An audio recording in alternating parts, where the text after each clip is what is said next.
For this project, you'll need paper. I really prefer to use black paper for this project. I think it creates better contrast. A paintbrush and some watercolors, obviously some water for your watercolor. Glue, any kind of white glue, whether it's tacky glue or school glue will work. And then of course, some table salt. First step for this project is to create your design using the glue.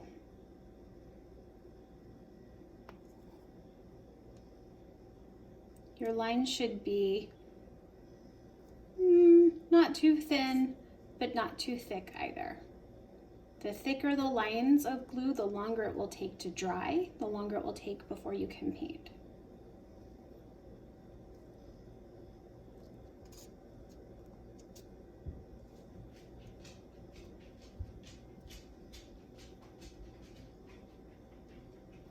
Once you've created your design with the glue, the next step will just be to sprinkle the entire paper with plenty of salt.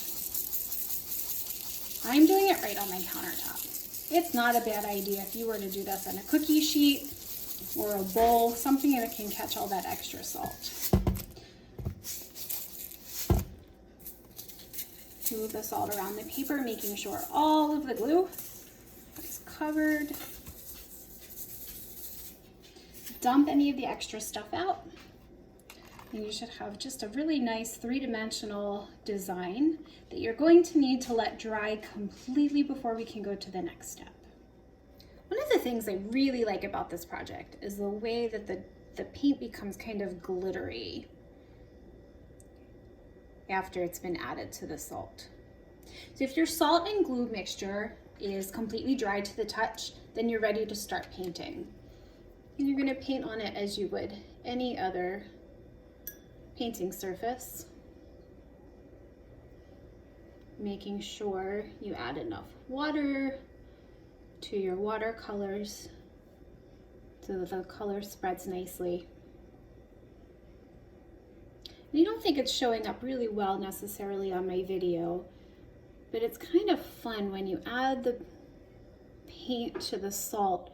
You can watch the salt sort of take a walk, or I'm sorry, you can watch the paint sort of take a walk from one part to the next and watch it kind of travel along the line of the salt.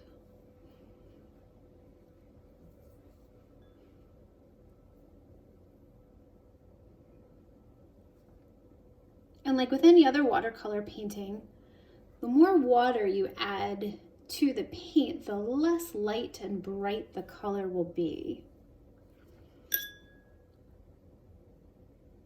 So if you want really intense colors in your painting, use less water.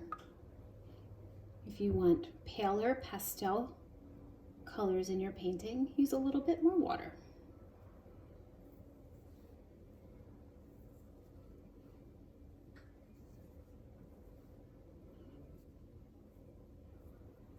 You can always have some fun experimenting with how the colors interact with one another when they do take their little walk along the salt line.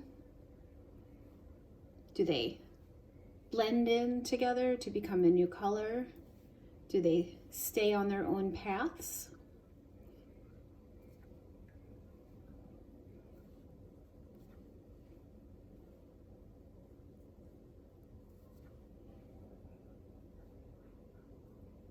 So this is just a nice, easy activity. It's satisfying to watch the paint move, to go on its little walk. It's a neat way to use your watercolors in a different manner, make it something that's a little more three-dimensional.